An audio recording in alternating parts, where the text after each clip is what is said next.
ಸಮಸ್ತ ಬಂಧುಗಳಿಗೂ ನಮಸ್ಕಾರ. ಒಂದು ದೊಡ್ಡ ಸಿಟಿನಲ್ಲಿ ಒಳ್ಳೆ ರಿಚ್ ಮ್ಯಾನ್ ಆಗಿ ಒಬ್ಬ ಇರ್ತಾನೆ. ಅವನಿಗೆ 4 ಜನ ಹೆಂಡತಿಯರು ಅದೃಷ್ಟಕ್ಕೆ. ಸೊ ಅವನು ತನ್ನ 4ನೇ ಹೆಂಡತಿಗೆ ಅವಳು ಕೇಳಿದ್ದನ್ನೆಲ್ಲ ಕೊಡಿಸ್ತಾ ಇರ್ತಾನೆ. ಅವಳಿಗೆ ಒಳ್ಳೊಳ್ಳೆ ಮೇಕಪ್ ಮಾಡಿಸ್ತಾನೆ, ಅವಳಿಗೆ ಒಳ್ಳೊಳ್ಳೆ ಬಟ್ಟೆಗಳನ್ನ ಹಾಕ್ತಾನೆ, ಒಳ್ಳೆ ಚಿನ್ನಾಭರಣಗಳನ್ನೆಲ್ಲ ತೊಡಿಸ್ತಾನೆ. ಅವಳ ಅಂದ ನೋಡಿನೇ ಅವನು ಮರಳಾಗ್ಬಿಟ್ಟಿರ್ತಾನೆ. ಅವನು ಯಾವಾಗ್ಲೂ ಅಂದ ಚಂದ ಸೌಂದರ್ಯವನ್ನ ನೋಡ್ಬೇಕು ಅಂದ್ರೂ ಅವನು ತನ್ನ 4ನೇ ಹೆಂಡತಿಯಿಂದನೇ ಅವನು ನೋಡ್ತಾ ಇರ್ತಾನೆ. ಅದೇ ರೀತಿ ಅವನ 3ನೇ ಹೆಂಡತಿಯನ್ನು ಅವನು ತುಂಬಾ ಇಷ್ಟಪಡ್ತಾ ಇರ್ತಾನೆ. ಆ ಹೆಂಡತಿ ಜೊತೆ ಅವನು ಸಮಾಜದಲ್ಲಿ ಹೋಗ್ಬೇಕು ಅಂದ್ರೆ, ಆ ಹೆಂಡತಿ ಜೊತೆ ಅವನು ಸಮಾಜದಲ್ಲಿ ಹೋದ್ರೆ ಅವನಿಗೊಂದು ಗರ್ವ, ಒಂದು ಗೌರವ ಅನ್ನೋದು ಅವನು ಫೀಲ್ ಮಾಡ್ತಾ ಇರ್ತಾನೆ. ಅವಳನ್ನ ಕಂಡ್ರೆ ಅವನಿಗೆ ತುಂಬಾ ಹೆಮ್ಮೆ ಅಂತಾನು ಅನ್ನಿಸ್ತಾ ಇರುತ್ತೆ. ಬಟ್ ಆದ್ರೂ ಅವನಿಗೆ ಒಂದು ಭಯ ಇರುತ್ತೆ. ಯಾವಾಗ ಇವನು ಬೇರೆ ಯಾರ ಜೊತೆ ಆದ್ರೂ ಓಡೋಗ್ಬಿಡ್ತಾಳೆ ಅನ್ನೋ ಅಂತಹ ಒಂದು ಭಯ ಇವನಿಗೆ ಇದ್ದೇ ಇರುತ್ತೆ. ಅವನು ತನ್ನ 2ನೇ ಹೆಂಡತಿನೂ ತುಂಬಾ ಪ್ರೀತಿಸ್ತಾ ಇರ್ತಾನೆ. ಅವಳು ತುಂಬಾ ಪೇಷನ್ಸ್ ಆಗಿ ಇರ್ತಾಳೆ. ಅವನ ಹೆಂಡತಿ ಯಾವಾಗ್ಲೂ ಅವನಿಗೆ ಯಾವುದೇ ಒಂದು ಕಷ್ಟ ಕಾಲ ಬಂದ್ರೂ ಅವನಿಗೆ ಬೆನ್ನೆಲುಬಾಗಿ ನಿಂತು ಸಪೋರ್ಟ್ ಮಾಡ್ತಾ ಇರ್ತಾಳೆ. ಅವಳು ತುಂಬಾ ಪೇಷನ್ಸ್ ಇಂದ ಅವನ ಹಾವಭಾವಗಳನ್ನ ನಿಭಾಯಿಸ್ತಾ ಇರ್ತಾಳೆ. ಸೊ ಆದ್ರಿಂದನೂ ಇವನ್ಗೆ ಅವನ 2ನೇ ಹೆಂಡತಿಯಿಂದ ಅವನಿಗೆ ಒಂದು ಕಂಫರ್ಟ್ ಝೋನ್ ಅನ್ನೋದು ಫೀಲ್ ಆಗ್ತಾ ಇರುತ್ತೆ. ಅವನಿಗೆ ಆ ಶ್ರೀಮಂತನಿಗೆ ಎಷ್ಟೇ ಕಷ್ಟ ಬಂದ್ರೂ ಅವಳು ಕೊನೆವರೆಗೂ ನಿಂತು ಅವನಿಗೆ ಆ ಪ್ರಾಬ್ಲಮ್ನ ಓವರ್ಕಮ್ ಮಾಡೋದಕ್ಕೆ ಅವಳು ಸಹಾಯ ಮಾಡ್ತಾ ಇರ್ತಾಳೆ. ಈ ಶ್ರೀಮಂತನ ಮೊದಲನೇ ಹೆಂಡತಿ ತುಂಬಾ ಲಾಯಲ್ ಆಗಿನು, ಅದಾದ್ಮೇಲೆ ತುಂಬಾ ಹಾನೆಸ್ಟ್ ಆಗಿರ್ತಾಳೆ ಅವನಿಗೆ. ಸೊ ಅವಳು ಅವನ ಹೆಲ್ತ್ನ, ಅವನ ಮನೆಯನ್ನ, ಅದಾದ್ಮೇಲೆ ಅವನ ಬಿಸ್ನೆಸ್ನ ನಿಭಾಯಿಸೋದ್ರಲ್ಲಿ ಇವಳು ಎತ್ತಿದ ಕೈಯಾಗಿ ಇರ್ತಾಳೆ. ಅದಾದ್ಮೇಲೂ ಅವನಿಗೆ ಎಲ್ಲ ಥರ ಸಪೋರ್ಟನ್ನು ಅವಳು ನೀಡ್ತಾ ಇರ್ತಾಳೆ. ಮೊದಲನೇ ಹೆಂಡತಿ ಮನೆ ವಿಚಾರಗಳು, ಅದಾದ್ಮೇಲೆ ಬಿಸ್ನೆಸ್ ವಿಚಾರಗಳನ್ನೆಲ್ಲ ಅವಳು ನೋಡ್ಕೊತಾ ಇರ್ತಾಳೆ. ಅವಳು ಇಷ್ಟೆಲ್ಲ ತನ್ನ ಗಂಡನ ಸೇವೆ ಮಾಡಿದ್ರು ಅವನಿಗೆ ಅವಳ ಮೇಲೆ ಅಷ್ಟೊಂದೇನು ಪ್ರೀತಿ ಅನ್ನೋದು ಏನು ಕಿಂಚಿತ್ತೂ ಇರಲ್ಲ. ಅವಾಗವಾಗ ಏನೋ ಅಪರೂಪಕ್ಕೆ ಇದೆಯಾ, ಏನೋ ಊಟ ಮಾಡ್ದ, ಸರಿ, ಈ ಥರ ಮೇಲ್ ನೋಟಕ್ಕೆ ಮಾತ್ರನೇ ಅವಳನ್ನ ಗಮನಿಸ್ಕೊಂಡು ಇರ್ತಾನೆ. ಹೀಗೆ ಜೀವನ ನಡ್ಕೊಂಡು ಹೋಗ್ತಾ ಇರಬೇಕಾದ್ರೆ ಒಂದು ದಿನ ಅವನಿಗೆ ಯಾವುದೋ ಒಂದು ಥರ ಕಾಯಿಲೆ ಅನ್ನೋದು ಬಂದ್ಬಿಡುತ್ತೆ. ಅದಾದ್ಮೇಲೆ ಎಷ್ಟು ದಿನ ಆದ್ರೂ ಆ ಕಾಯಿಲೆ ವಾಸಿನೇ ಆಗಲ್ಲ. ಸೊ ಅದು ಬರ್ತಾ ಬರ್ತಾ ಬರ್ತಾ ಡೀಪ್ ಆಗಿ ಫಾರ್ಮ್ ಆಗ್ತಾ ಇರುತ್ತೆ ಆ ಕಾಯಿಲೆ. ಅದರಿಂದ ಆ ಶ್ರೀಮಂತನಿಗೆ ಗೊತ್ತಾಗ್ಬಿಡುತ್ತೆ, ಒಂದಲ್ಲ ಒಂದಿನ ನಾನು ತಿಳ್ಕೊಳ್ಳೋ ಚಾನ್ಸಸ್ ಜಾಸ್ತಿ ಇದೆ. ಅವನಿಗೆ ಒಂದು ಯೋಚನೆ ಬರುತ್ತೆ, ಇವಾಗ ಬದುಕಿದ್ದೀನಿ, ಎಲ್ಲ ಆಸ್ತಿ ಇದೆ, ಎಲ್ಲ ಇದೆ, 4 ಜನ ಹೆಂಡ್ತಿನೂ ಇದ್ದಾರೆ. ಸೊ ಸಾಯ್ಬೇಕಾದ್ರೆ ನಾನು ಒಬ್ಬನೇ ಸಾಯ್ತೀನಲ್ಲ, ಸೊ ಜೊತೆಗೆ ಯಾರಾದರೂ ಬಂದರೆ ಚೆನ್ನಾಗಿರುತ್ತಲ್ಲ ನನ್ನ ಜೊತೆ ಅಂತ ಅವನಿಗೆ ಒಂದು ಥಾಟ್ ಬರುತ್ತೆ. ಅದಾದಮೇಲೆ ಅವನು ತನ್ನ ಬೆಡ್ಡಲ್ಲಿ ಮಲ್ಕೊಂಡಿದ್ದಾಗ ಅವನು 4ನೇ ಹೆಂಡ್ತಿನ ಕರೀತಾನೆ. ನೋಡು, ನಾನು ಇನ್ನು ಸ್ವಲ್ಪ ದಿನದಲ್ಲಿ ನಾನು ತೀರೋಗ್ತೀನಿ. ಸೊ ನಾನು ಹೋಗ್ಬೇಕಾದ್ರೆ ನಾನೊಬ್ಬನೇ ಸಾಯ್ತಾ ಇದ್ದೀನಿ. ಆದ್ದರಿಂದ ನನ್ನ ಜೊತೆ ನೀನೇನಾದರೂ ಬರ್ತೀಯಾ, ನನ್ನ ಜೊತೆ ನೀನು ಈ ಲೋಕವನ್ನು ತ್ಯಾಗ ಮಾಡಿ ಬರ್ತೀಯಾ ಅಂದರೆ ಅವಳು ಆಗೋದೇ ಇಲ್ಲ ಅಂತ ಹೇಳ್ಬಿಟ್ಟು ಅವಳು ಹಂಗೆ ರೂಮ್ ಬಾಗಿಲನ್ನ ಜೋರಾಗಿ ಹೊಡೆದ್ಬಿಟ್ಟು ಅವಳ ಪಾಡುಗಳು ಹೊರಟೋಗ್ಬಿಡ್ತಾಳೆ. ಈ ಘಟನೆ ಆದಮೇಲೆ ಅವನಿಗೆ ತುಂಬ ಬೇಜಾರಾಗ್ಬಿಡುತ್ತೆ. ಅದಾದಮೇಲೆ ಸ್ವಲ್ಪ ಹೊತ್ತು ಆದಮೇಲೆ ನನ್ನ 3ನೇ ಹೆಂಡ್ತಿನ ಕರೀತಾನೆ. ಕರೆದ್ಬಿಟ್ಟು ಹೇಳ್ತಾನೆ, ನೋಡು, ನಾನು ನನ್ನ ಜೀವನ ಪೂರ್ತಿ ನಿನ್ನ ತುಂಬ ಇಷ್ಟಪಟ್ಟಿದ್ದೆ, ನೀನು ತುಂಬ ಪ್ರೀತಿಸ್ದೆ. ನಾನಿವಾಗ ಒಂದಲ್ಲ ಒಂದಿನ ನಾನು ತೀರ್ಕೊಂಡ್ಬಿಡ್ತೀನಿ.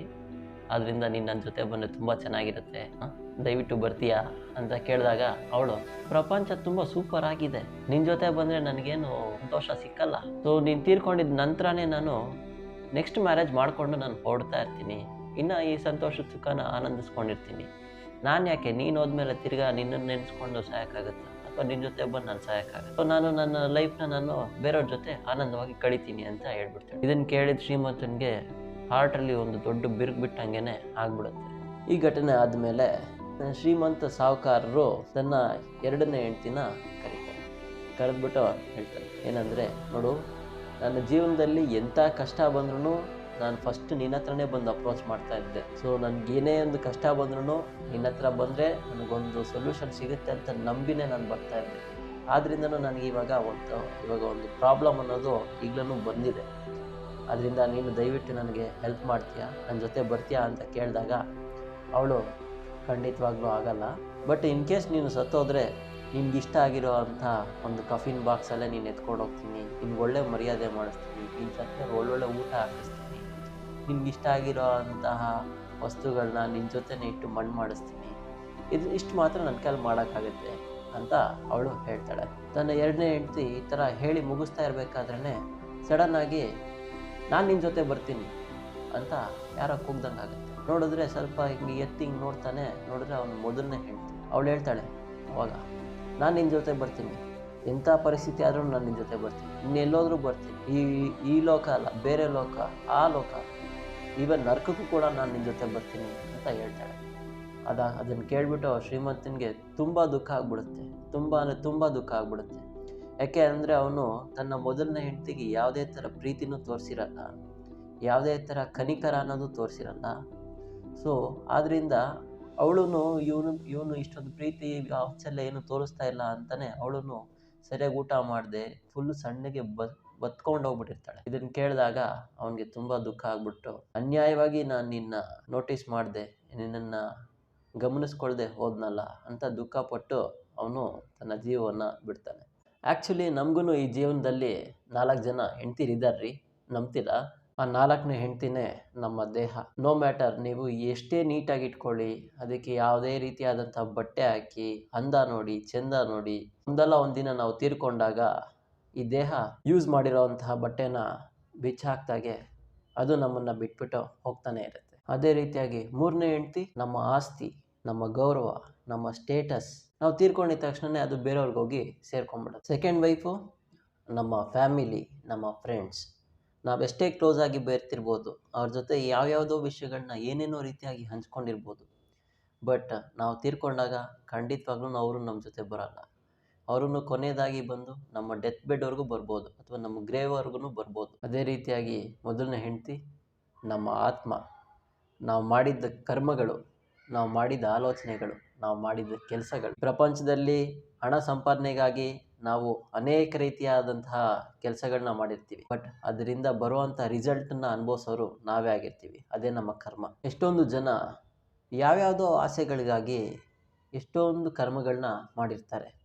ಅದು ಒಳ್ಳೆಯದಾದರೂ ಆಗಿರ್ಬೋದು ಅಥವಾ ಕೆಟ್ಟದ್ದಾದರೂ ಆಗಿರ್ಬೋದು. ಅದು ನಿಮ್ಮ ಜೊತೆ ಮೊದಲನೇ ಹೆಂಡ್ತಿ ಥರ ಕೊನೆವರೆಗೂ ಬಂದೇ ಬರುತ್ತೆ. ಆದ್ದರಿಂದಲೇ ನಾವು ಮಾಡುವಂಥ ಎಲ್ಲ ಕೆಲಸದಲ್ಲೂ ಒಂದು ಒಳ್ಳೆಯ ಮೋಟಿವಿಂದ ಮಾಡೋದು ತುಂಬ ಉತ್ತಮ ಆಗುತ್ತೆ.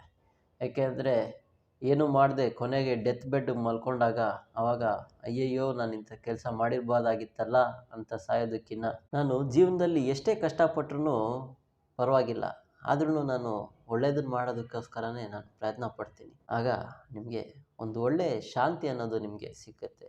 ನೋ ಮ್ಯಾಟರ್ ನೀವು ಬದುಕಿದ್ದಾಗಲೂ ಆ ಶಾಂತಿಯನ್ನು ಅನುಭವಿಸ್ತೀರಾ, ಸಾಯಬೇಕಾದ್ರೂ ಆ ಶಾಂತಿಯನ್ನು. ನೋಡಿದ್ರಲ್ಲ ಸ್ನೇಹಿತರೆ, ಈ ವಿಡಿಯೋ ನಿಮಗೆ ಯಾವುದಾದ್ರೂ ಒಂಥರ ನಿಮಗೆ ಯೂಸ್ ಆಗಿರುತ್ತೆ ಅಂತ ಖಂಡಿತವಾಗ್ಲೂ ನಾನು ನಂಬ್ತೀನಿ. ಅಲ್ಲಿವರೆಗೂ ನಾವು ಇಂದಿನಿಂದ ಒಳ್ಳೆಯದನ್ನು ಮಾಡೋದಕ್ಕೆ ಪ್ರಯತ್ನ ಪಡೋಣ, ಒಳ್ಳೆಯದನ್ನು ಯೋಚಿಸೋಣ. ಅಲ್ಲಿವರೆಗೂ ಮತ್ತೆ ಸಿಗ್ತೀನಿ. ನಮಸ್ಕಾರ.